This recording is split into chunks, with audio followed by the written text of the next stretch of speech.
Investigation, the suspect, and what's next for those who lived with him. For that, we travel more than 100 miles south to Port St. Lucie, where Omar Mateen's father will hold a press conference in 1 hour. News 6's Eric Von Aken is there live. And Eric, we've heard from Mateen's father before. What are we expecting to hear in this press conference coming up? Actually, Julie, this is developing as we speak. Plans just changed. The press conference was supposed to be out here. That is Mateen's house behind me.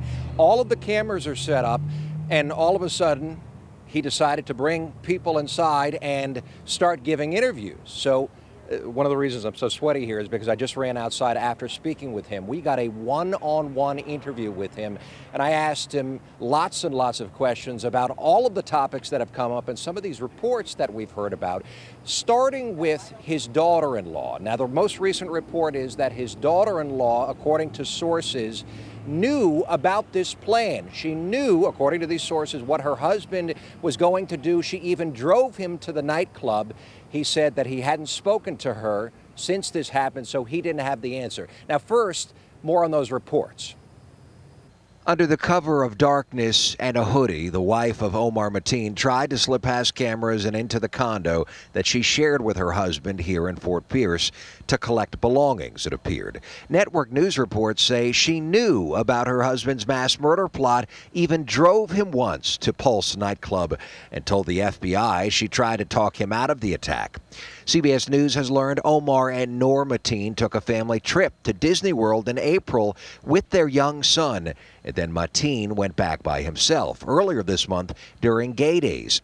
Investigators tell CBS News that Mateen went to Disney Springs, an outdoor shopping and entertainment complex, to scout out targets for his terrorism. He was there the day before the mass murder at the nightclub, according to investigators. And again, I asked Mateen's father just minutes ago what he knows about his daughter-in-law's involvement. He said that he hadn't talked to her yet. Again, like I said, Julie, I asked him many questions, including questions about some of the reports today that we've heard that friends, former classmates say that Mateen himself may have been gay. Those answers, I will go through that interview in just minutes from now. We're going to go back into the truck, start editing here, and start putting those answers together for you for when I see you again at 5, 6, and 7 o'clock tonight, Julie. Okay, Eric, if Mateen's wife did know about the plot and didn't report it, she could be in serious trouble.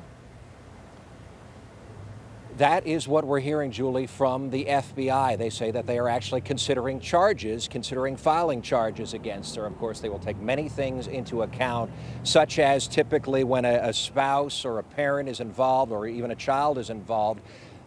Typically, the investigators ask, did this person suffer enough, and what was the intention there? So that's what they're considering right now. As far as we've heard at this point, charges have not been filed against her.